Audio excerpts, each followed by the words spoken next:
All right, check this out before we get on with the video.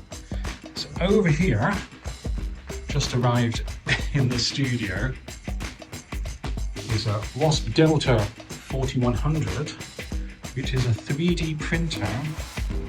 So we've got a 2mm nozzle here. These three arms move around it. Normally you'd have a table or something down there. And then this unit here, you fill this with clay. So this gets filled with clay, it hangs from there, and then it extrudes out of here, and you can start making like 3D shapes, vases, clay structures. The interesting thing about this, you can see the display here, this little dial, this is very similar to the art frame.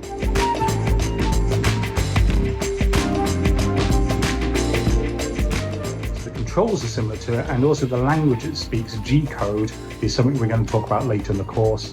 So this is basically a pen plotter, but for clay. So the stuff that we're doing now, ultimately, after a few more videos, means we should be able to control this thing here and make something in 3D. Anyway, let's get upstairs and get on with actual writing for loops and things like that. What we're going to do is we're going to go right back to one of the early videos where we started talking about writing SVGs, where we did them by hand, and we drew this square, and we copy pasted, took those down there. It's a big ordeal doing it by hand, so we're going to introduce a loop now that will draw this square across and then a whole bunch of them down. But also in this video, we're going to talk about laying out and design and start to get into a bit more of the maths about it. Let's get set up here. This video is all about for loops, all about doing something over and over again a set number of times. But we're also going to tie together a couple of other concepts that we had in earlier videos, mainly around designs. But also I want to talk slightly about how we approach designing for like pen plotting and things like that. So what I like to do is fill a sketchbook full of sketches and ideas, and then when I start developing one, I like to draw it out on an A4 sheet of paper to kind of get a sense of the dimensions of it. How is it going to fit and how is it going to feel on the piece of paper? So we're going to do that in a second for all these squares. Admittedly, it's not the most interesting of designs, but it's useful for talking about all these other things. We're going to kind of hard code the design to start off with, and then in the coding part of the video, we're then going to work out how to make that a little bit more dynamic, which will give us useful tools moving forwards. So let me show you a little bit of maths. Over here, I've sketched out a whole bunch of squares. And here's my A4 piece of paper, which is 210mm across. Now, this is very rough, but with my ruler, I've kind of measured these here, and they're sort of averaging around 25mm, and the gap between them is about 15mm. And on here, I've got roughly 5 across. So I want to know, how is that actually going to fit onto here, and is this right? So for a little bit of maths, we're going to go, well, we've got 5 squares across, and they take up 25mm. Which is equal to 125mm. That's how much space the squares take up. The gaps between them, we have one less. So we've got 4 gaps, and they're 15mm. So that's going to be equal to 60mm. So in total, our design, the width of the design, is going to be those two added together, which is 185. That's less than 210, which means this definitely fits into this design. But by how much? Well, 210 minus the 185, and I'm just going to do this here because it's 25. So we've got 25mm left over from our design. We're going to want our borders to be the same on the left and the right, so that gives us 12.5mm and 12.5mm on both sides of wiggle room. So that quick bit of maths shows what we can do. Let's work out on the height. I've got 6 down here, so I've got 6 lots of 25. Which is 150, and now we've got 5 gaps, which is 15, so we've got 75 here. So if we look at this, this is 225, which is way less than 297, so it feels like we can probably squeeze in another square. A square plus the gap altogether is 40mm. So if we do that, we can actually go up to 265, still less than here. So that would mean we can fit 7 squares in. So 297 minus 265, 2 over here, 3 here, 32mm, that's an easy division, 16mm up there and 16 down there. So that means our design space in our sheet of paper starts about 12.5 mil across and 16 mil down, and it's going to be in there. That works. 5 across, 7 down. And we won't be doing this every time for design. This is just a little bit of a sanity check.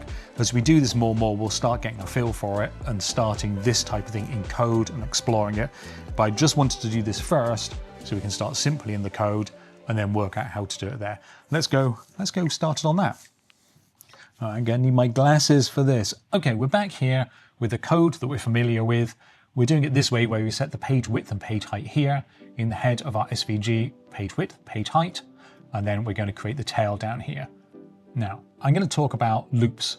This is what we've been doing so far, which is a while loop. So this is a shortened down version of it. Let x equal 0 or whatever. While x is less or equal to 200, we're going to do something, and then we're going to say x is equal to x plus a random amount.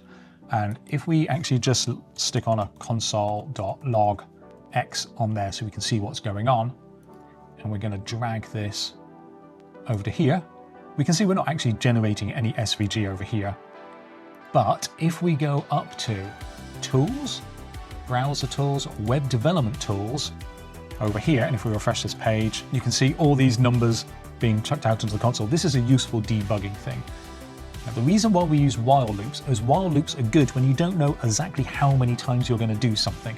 This random here could randomly produce lots of 0.000s, so we're having lots of lines very close together, or that could be closer to 1, it could be 0.999, so we have less lines a lot further apart. We don't know how many lines we're going to have.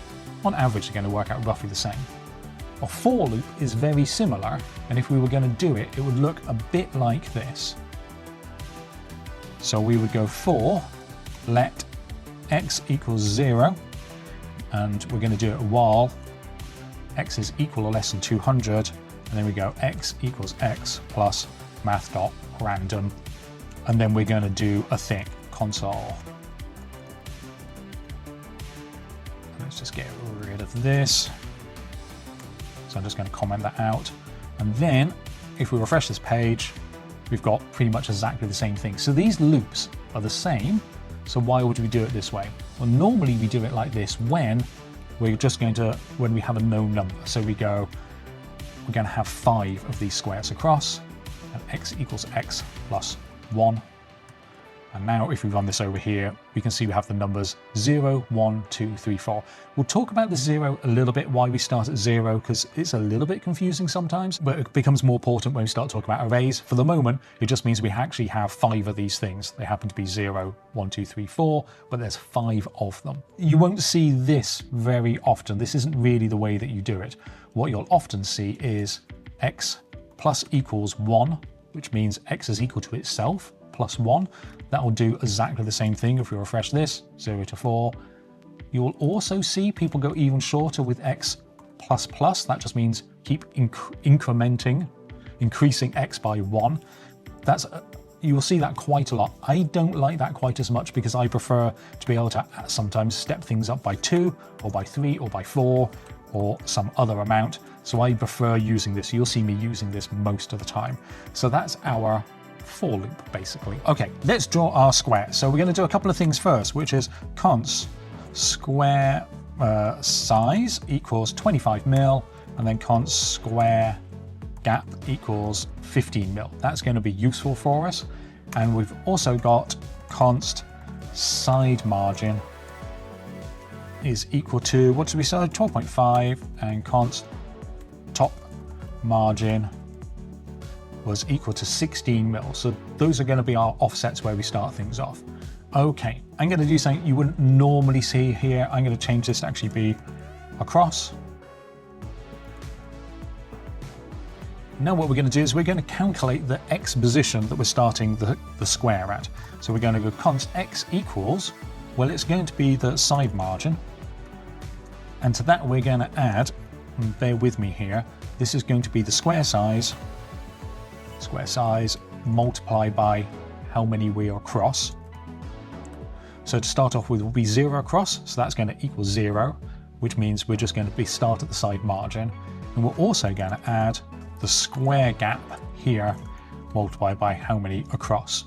So we're going to be going, each time you move across, we'll move across by the size of the square and the gap to move us on to the beginning of the next square.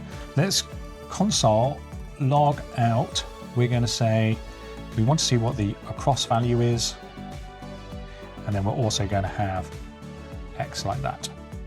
And we can see up here that we've got a value of 0, 1, 2, 3, 4, and it thinks they're going to start at those positions across on the page. Let's start checking that out by actually going body equals plus equals, okay, we have a path, it's starting at x across, and let's go top margin down. Actually, you know what, let's start at 0, 0, and we're going to go to there. Let's see what happens. Okay, now I've got my paths. Each path starts at 0, 0 and goes to this point here. If we save that and go find it, which is actually down here in our downloads folder, and drag it over, we can see we now have a line that's starting up here and it's going to what in theory is the top left corner of the square. A little bit sketchy, but we'll get there. Let's do a couple of little things here. Const y equals the top margin, just to make this a little bit easier. We're actually going to start in the top left hand corner, makes sense. And now we're going to do the top line, so we're going to go x plus square size, and that should give us the top of the square. Let's go over, check it, get rid of this, refresh, save, drag this in, the top of our square, good. Let's make this the height of the square down, square size, down. I mean, you get the drill. I'm going to refresh it again. Got another point, save it. Go across to here, that line.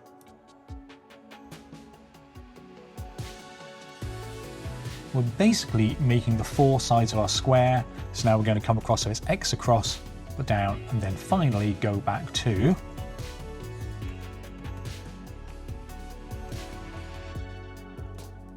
x and y, and that should finish it off for us. So let's go have a look. Refresh this. 1, 2, 3, 4. No, I've done this wrong, haven't I? Let's see how wrong I've done this. Yeah, good job me. I deleted the thing, right.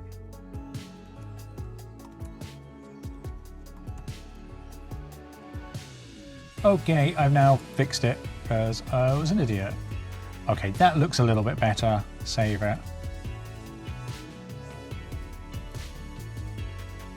That's our 5 squares across the design. So let's just talk about that a little bit. Imagine that this is the top left-hand corner. So we start when we're looping out at 0. So 0 multiplied by the size of the square and the gap together is nothing because we're multiplied by 0. And then when we got to 1, we're moving the whole of the square size and the gap across. Then we get to 2, we're moving square size and the gap across. 2 lots of the square and 2 lots of the gap gets us to here. And then 3 lots of the square and 3 lots of the gap gets us to here. So yes, we could simplify this a little bit by going, actually it's the square plus the gap across. And that's going to be our x position. That's fine, let's do it again, but for moving down. So we're going to do, as you might guess, I kind of like putting the going across inside and then down. You'll see, so we're going to go down. And how many did we say we're going to be able to do? 7. Pop all these in. So we just run this here. We're suddenly going to see a whole bunch more, but we haven't adjusted the Y position at all. So we do the same thing here. Okay, so now we're setting our X and our Y as it goes down. So let's refresh, save it. Lines 5, drag them in. Amazing. There is our squares. And just one small little nitpick here. We can actually move this X this Y to here because we're only really setting the Y every time that we're here. Let's go drop the console into the game as well. So let's go console log. We'll do a bunch of these things here like this. And then down in here, we're going to go console.log.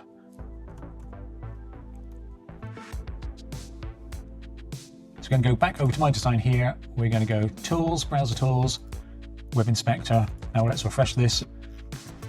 We can see that we're going 0, 0, 1, 0, 2, 0, 3, 0, and so on, and then the next row down, the next row down, the next row down, and these are all our calculated things. Kind of useful. So a very quick recap on that. We'll get rid of all these logs again. Here's our loop where we're going to let something is equal to whatever the starting number is, the ending number, and how much we're going up by. So we're going to go 0, 1, 2, 3, 4, 5, 6, and then inside here, and then we're doing maths that allows us to move and position things around and doing our 4 points here. I mean, we're going to have to get used to doing maths. It's just the way it works. This is simple-ish, I hope. It's obvious-ish, I hope, but working out, calculating all this stuff is a little bit of a faff, and we should have a better way of doing it. But before then, I'm really struggling. My old mouse was a piece of shit, basically. It jumped around all over the place. It was really bad, but I was used to it. I was used to how bad it was, but it finally died. So I've got myself a Logitech G502, which is like the stock, really good gaming mouse. I really like it, but it's taken me just a little while to get used to. So I apologize for some of the jumping around to the screen. Anyway, let's talk about how we're going to start using code to make the design a little bit better. And then that's going to lead us on to why we're going to do hidden line removal. And I'll show you some of the SVGs in Inkscape and how we can start to play with all these things. So everything we wrote on the piece of paper while we're doing our calculations, we're going to do over here, and we're going to start working out the size of the design. So let's do that. So over here, we're sort of setting these values, and let's go const squares across equals 5, and const squares down equals 7. So we're setting how many we have across and how many don't. So let's work out what the design width is.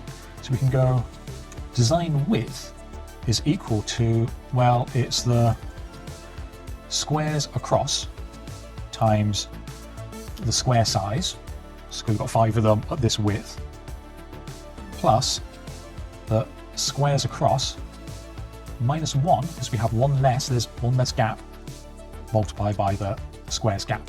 So that's going to give us the width of the design. Same thing for the height, design height. Let's just copy this. So it's going to be the number of squares down, squares down minus 1.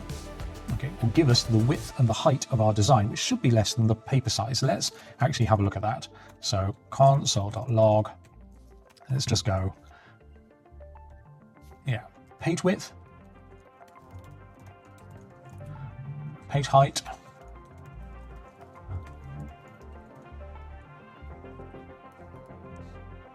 so here we can see that the page width is 210 by 279, and our design is smaller than that and fits in it. So if we nip back to here and go, actually our side margins are the page width minus the design width, and then we have to divide that by 2.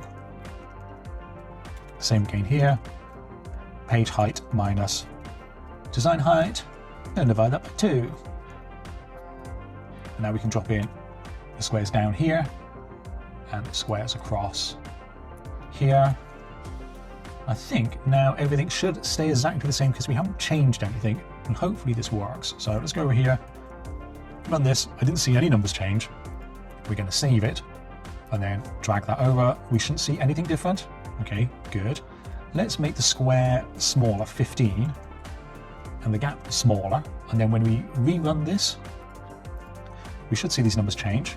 Okay, good. I'm going to save the design. We're now up to 7. And it's automatically put them, it's worked out the thing, and it's placed them into the middle of the page. Let's make them even smaller. Oh gosh, let's go 6 and 2, but we're going to have 12 and 14. Well, let's just stick with 12 actually. Refresh it, save it, go over to here, drag in a whole bunch of squares in the middle. So that's kind of cool. Now we're starting to get our layout and we can get to play with these values a little bit more, and it's working all out. And here's our for loop. Just something I want to discuss here a little bit. If I put the squares back up to 25 and 15, So the design width is bigger than the page. It turns out our margin will actually be a negative number. It will go out the outside. Let's see what that looks like. Go here. I can see all these negative numbers. And if I save this and drag it in, it's big and it goes off the page. Now, we don't want our design to go off the edge of the page, and even if we crop it to the very edge of the page, that when you have a fiber tip pen on a piece of paper and it just drops off the edge of the paper, then when it tries to come back onto the paper, it'll start like pulling it and really mess up your design. So unless you're absolutely precise and this never goes off the edge, you'll want to not have that happen. You'll always want to have margins. We'll talk about it in the next video, but let's open this up in Inkscape and see what's going on. All right, it's on my other monitor. Let's drag it across here. It always opens up tiny for me, not sure why. So you can see here that the SVG has gone off the edge of the page. That's not good. We're going to have to deal with that, and we'll deal with that in the next video where we talk about hidden line removal. But for the moment, we now have code that we can run and we can change these values. Let's go back to it. Make this, what, 10 with a 5mm. Let's go for 24 and 17. Let's see what that looks like. Let's run it. Got some negative numbers. Let's go 20 across and see what happens. So I'm opening up this in Inkscape. Okay, so if I take off 8 and maybe add 1 to the height, let's see that. Okay, squares across. Let's take off 8. 16. Alrighty. That's looking a little bit better. Squares 11. Let's have a look. Cool, let's open it up in Inkscape as well.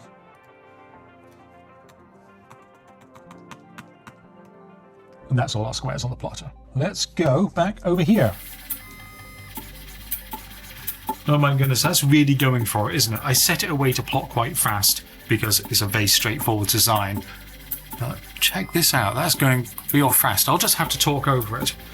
Anyway, that's 4 loops. I'm going to put the code down below. You'll link it, you'll see it on the penplotter.com website, so you can mess around with it and explore it a little bit. In the next module, we're going to work out a much better way of previewing what it's going to look like, and we'll get into that very soon. Next video is about hidden line removal. I wanted to show you in a few videos back the while loop, because it's one you don't often see in these tutorials. Everyone goes for the for loop to start off with. The while loop is super useful when you don't know how many times you want something to run, but the for loop we've done, we're going to see a lot more in future videos, which is why I'm not that worried about. Right? If you totally got it this time, you can mess around with the code, but we're going to go over the for loop, well, again and again and again. Is that ironic? That's not really ironic, it's kind of deterministic. And if this is nearly finished, I'm going to see you in the next video, which I'm going to shoot probably, hopefully tomorrow, and these will go out quite close together.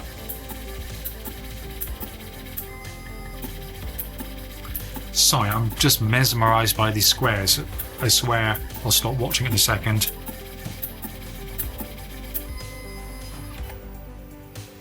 Sorry, that was really distracting. This is why I run my pen plots slow.